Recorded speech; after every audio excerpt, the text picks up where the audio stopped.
Hey guys, welcome back. So today's a plant chore video, and specifically it's going to be focused on changing my nutrient solutions for my plants in LECA. I have not changed my nutrient reservoirs of all my plants in LECA in a month. I've never done this before. Like, I think the longest I've left them were 3 weeks and they weren't doing well. So I'll just show you the process of mixing my nutrient solution. It's generally the same from my complete guide video. If you haven't seen it, you can check it out here. I have doubled the main macronutrients. I fill this 13-gallon bucket, I guess. Because it's so heavy, I basically take a 5-gallon bucket into the bathroom, fill it up, bring it out, dump it in. And because I've downsized, I usually need 2 of these 13 gallons, so 26 gallons in total. But now I think I just need a 13-gallon and a 5, so 18 gallons in total. Okay, so I'm just filling up the bucket. I think I mentioned in my Q&A that you never want your reservoir to be too hot. So I usually lean towards a cooler nutrient solution.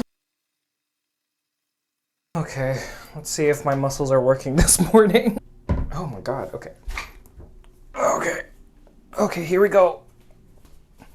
Okay. And then we're just gonna dump it into the big one. Okay, and then I'm just gonna do this a couple more times.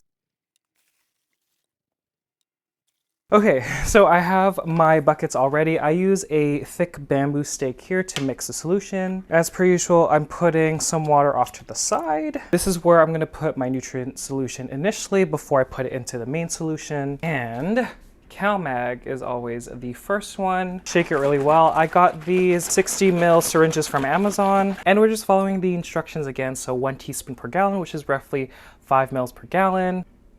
Okay, into the water here, mix it a little bit. And while stirring the water, make a little bit of a whirlpool and just slowly pour the solution in. We do this because we don't want any like existing pockets of high concentration before you add the other nutrients moving forward. Okay. FloraMicro. Again, I use the HardWater one. I think I could use the normal one, but like I don't want to change anything right now. And on the bottle, I follow the transition to bloom, which is 2 teaspoons per gallon of each the FloraMicro, the FloraGro, and the FloraBloom. We're just adding it to the water and then into the solution. Same idea, guys. So pour while mixing. FloraGro is the next one. Give it a good shake. Again, 2 teaspoons per gallon, which is 10 mils per gallon into the water. And then just into the solution. And then FloraBloom, 2 teaspoons per gallon or 10 mils per gallon. Okay, and then the FloraBloom solution into the main solution. Okay, and then you have your extras. So I really still recommend Diamond Nectar. It really helps with the absorption of nutrients in the reservoir. It also keeps the nutrient solution at a really good pH. And again, I've seen such great results using this. So we're sticking with a teaspoon per gallon or 5 mils per gallon. And because this one doesn't affect the pH that much, I'm just putting them straight into the solution. Okay, right into the solution there. And for RapidStart, there are 2 options that are on the bottle. So normal usage is 1 teaspoon per 5 gallons. So 5 mils for 5 gallons or 2 teaspoons for 5 gallons. So I always do the aggressive usage. So that's 10 mils per 5 gallons. And again, straight into the solution. Okay, and lastly, we're using Hydroguard, which is a root inoculant. It's basically a good bacteria that breaks down organic matter. So with Hydroguard, we're doing 2 mils per gallon, and we're putting it straight into the nutrient solution. Because I know I'm going to get questions about the pH, let's go ahead and use our pH testing indicator. We're just filling about halfway up and we're adding 3 or 4 drops. Let's do 4. So 5.5 it seems, maybe 5. So yeah, for me, that is perfect. I never check my pH anymore. It's always that with this recipe, I guess. And maybe a project for the future, I don't pay attention to electroconductivity or ppm or any of that. I think I would care more if I was doing crops like fruiting plants, because I think sometimes it affects the taste. And obviously, if you have fruiting plants, you want the best, you know, fruits or vegetable or whatever. But for just foliage plants, I don't really care. And okay, I think we're ready to go to, you know, look at the plants. This is also a time where I kind of look at the plant, assess, see if there's anything going on. But mainly because it's been like a month since I changed my nutrient solution, I really want to look at the roots and just see if they're okay, because obviously healthy roots equals a healthy plant. So we'll see. Okay, I was talking and I thought I was recording, but I wasn't. So let's try this again. Hoya CV Pachihuahua Lai and Hoya Hanie Yellow Flowers. Overall, still looks like a healthy plant, guys. I would link these middle leaves that are pretty yellow to just being right under the grow light. There was a little bit of fluid in the container, and I was talking about, again, I've mentioned this, I do not clean the pots. And I know they look disgusting, but I don't ever, ever, ever, and the roots are fine. So let's take a look at the roots. I would say these are healthy roots, guys. So nothing too dry. And remember I said there's some Hoyas that don't mind having their roots sitting in the nutrient solution. This is one of them. I think in general, the Pachihuahua Lai is an aggressive grower, root-wise, clearly foliage-wise, and she has pushed out so many blooms. I'm just so happy with this plant. She is a gorgeous plant. Second one, Hoya Hanie Yellow Flowers. So you could kind of feel in the leaves, they're kind of dehydrated. And guys, there are some roots that are a bit rotten, but overall, pretty good. So at this time, I just kind of take a tug at the roots and just assess like what is coming out. But I mean, there's not a lot. Like I'm pulling. I'm getting a little bit on my finger here, but like nothing substantial. Looking at the roots up here, I'm pulling at these roots. These are the main roots, and I would be more worried about those roots because if those roots have rotted, there's obviously a chance that they're rotten inside, and obviously that root is supplying the majority of the root branching. And this is why RapidStart, Hydroguard, all good things to use in hydroponic, systems. Okay, let's try that again. Okay, so in this case, I'm probably hitting the roots just below the black pot. And guys, you do have the option just to cut those roots. You don't have to keep them in the reservoir. Again, some Hoyas, some plants, they don't like sitting in the reservoir. It's all kind of trial and error and just seeing how they react to it. But this one and the Pachihuahua Lai, they're happy. So we're not going third way up the net pot just because in this situation, the roots are already out. We're just hitting the roots and the wicks. Okay, so overall, really good with these two. Okay, and obviously we have to show the philodendron strawberry shakes, guys. So foliage wise, it feels good. Always touch your plant. That sounds weird, but just like familiarizing yourself with how the plant usually feels like how firm the leaves are, will kind of strengthen your assessment in the future if there's something going on with the plant. So the roots look really dark. There are some roots coming off, not a lot though. And you know what? I think in this case, I'm gonna cut all these roots because although they're not gone and there is some branching, I guess I just want to show you guys that it's okay to do it with plants because people tend to be scared. So we don't want to go crazy, guys. I don't know if y'all can see. But yeah, we're just cutting. I don't really care, guys. Yeah, see, they're not rotten, they're brown, but when I tried to just pull them by themselves, they didn't come out. Okay, that's good for now, guys. Okay, number 2 over here. Lots of good roots over there, guys. Look at that. Again, feeling. And because a lot of these have grown in the nutrient solution, a lot of them would classify as water roots. Again, I wouldn't consider roots that grew in LECA water roots just because I feel like there's just more aeration that isn't the same as water roots. These ones down here are water roots just because they're not growing in the LECA. And they're healthy, guys. Look at that. Okay, I'm gonna try to show you. Look at those roots. Oh my God, I'm dripping everywhere. There is literally nothing left in the reservoir. But again, just feel the leaves, feel the stems. It's pushing out a new leaf. So I might lengthen the space then, because if it's been a month and these have been okay, save water, save nutrients. I don't want to push it though, because my biggest fear is like bacterial growth in the reservoir. And obviously if you change more frequently, you kind of minimize, the spread of any pathogen if it exists in the reservoir. But yeah, just adding nutrient solution to this one. For this one, because I cut the roots, we're a third way up the net pot. But for a plant like this that has its roots already outside of the net pot, we're just gonna cover those roots. I've grown so many strawberry shakes in LECA. their roots are okay in the reservoir. You always have the option to cut them off and they'll be fine. It'll just facilitate more root growth in the LECA above the point where you cut. Plants bounce back. So I don't want you to worry about doing that. That's why I did that with the other strawberry shake. And we're just checking. We need a little bit more. Okay, so they're happy. Look at them. Oh my gosh, you're so pretty. Okay, let's pull out the Philodendron Branchiatum, my baby. Oh my gosh, I love this plant. She's growing so well in the moss pole. Okay, so this plant was slightly different because, you know, more often I was wetting the moss. When I do that, the water goes down into the reservoir. So I think she's been There's so much chaos. I hit this. Okay, slowly, Kevin. We actually have this long root over here that's a bit squishy. So we're just gonna pull it off. And that's kind of a technique I use. Like, I squeeze the root a little bit and pull, and if it stays, then it's fine. Overall, good. I don't know if y'all can see, but there is new root growth.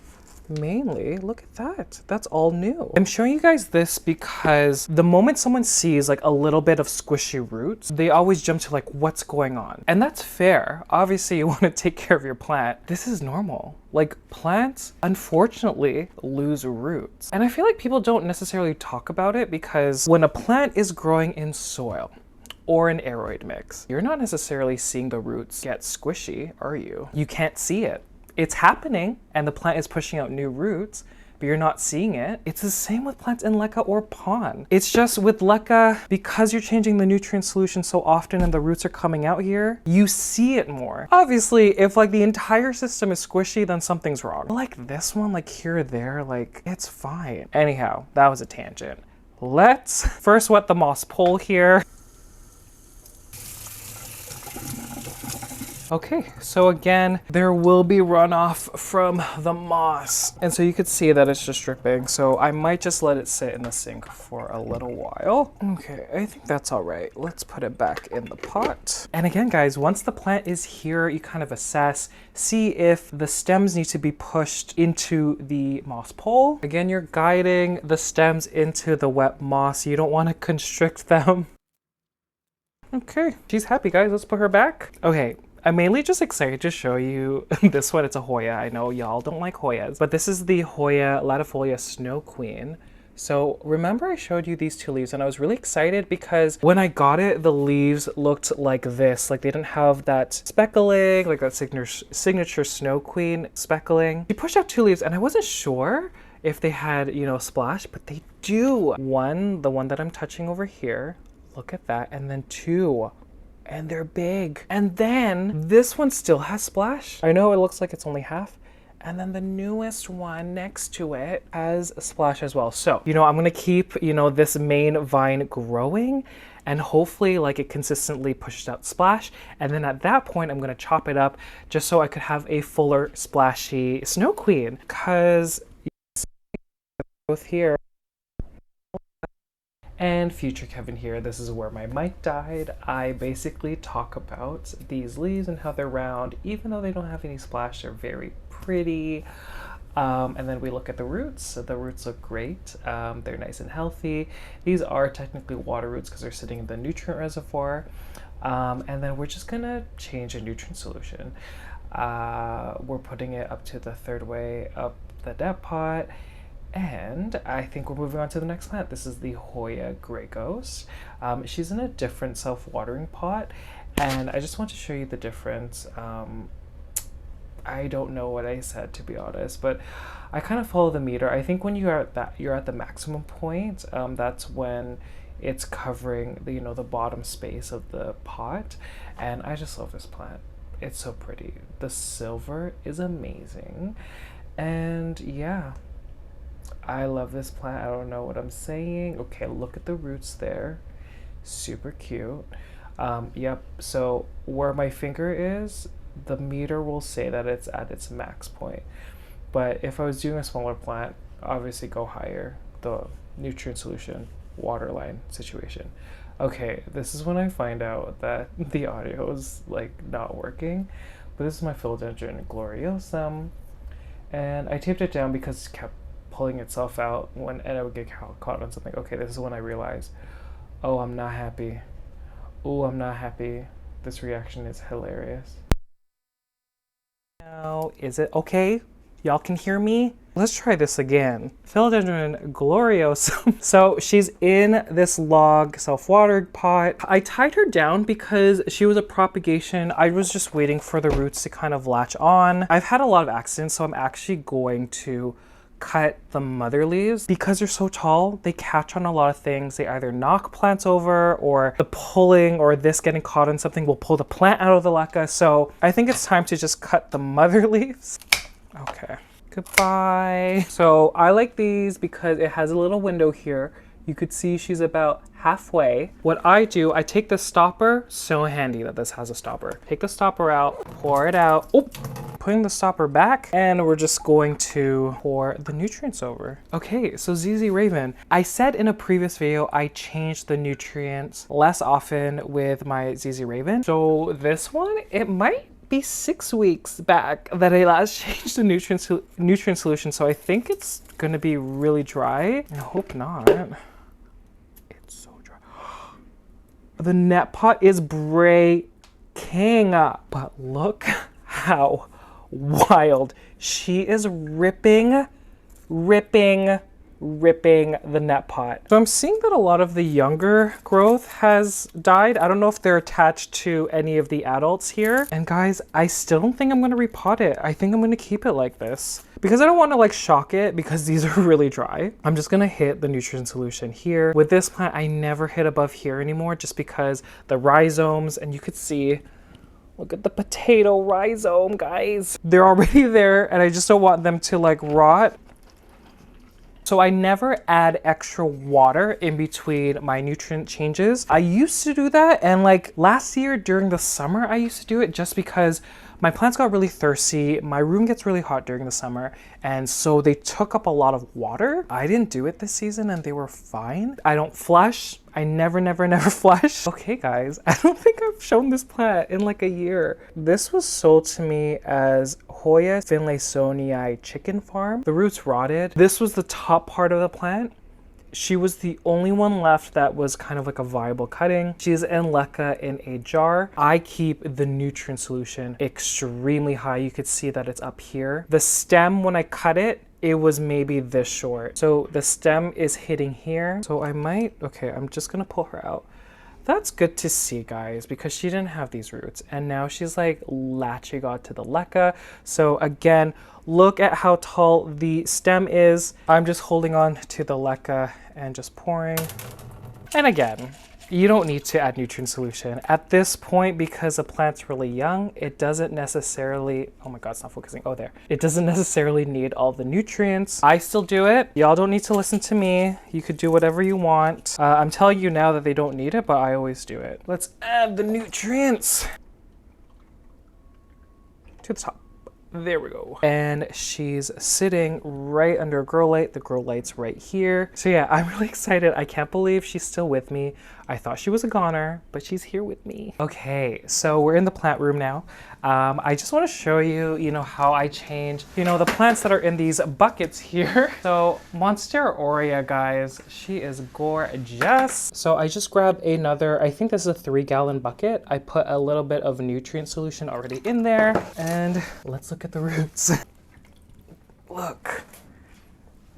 Guys, look at these roots. Healthy, healthy, healthy. Wow, it's been a month, guys. And then we're just pouring some more over top. Okay, guys, we have a little bit of an issue. I don't think I ever got to this point where my Monstera Constellation roots are taking over the pot. I think the last time I checked, there was a little bit of like dead roots, but again, I do want to say, if it's only a little bit, it's fine. So here she is. There's a new leaf over there. And I was kind of waiting for it to harden off before I change, the nutrient solution. Look at this. Crazy, crazy, crazy. So here's my air layering and perlite. I stopped. I might put another bucket here full of LECA to submerge these roots. And then I'm gonna have to cut like in between, I guess. So, okay, and I don't know if y'all are gonna get a good shot. Okay, so for the Constellation specifically, I have the same pot. I only have the nutrient solution currently over here. This is because even though the net pot is up here, all the roots have taken over the bucket. I'm scared I'm gonna knock one of these anthuriums down behind me. Hold on. Let's get my squat ready. So do you see on the bottom here? There's a lot of like good roots. And while I have the opportunity, okay, we're doing a sneak peek. Look at this leaf. Oh my gosh. Guys, I'm just pouring more for top here. Okay, my camera's overheating, so I guess that's it. Thank you for being here and, you know, watching me change my LECA nutrient solution, me making my nutrient solution. A bit chaotic, but this is kind of what I do every 2 to 3 weeks. Thank you guys so much for watching. If you've made it to the very end, thank you guys so much. I greatly appreciate it, and I'll see you guys later. Bye.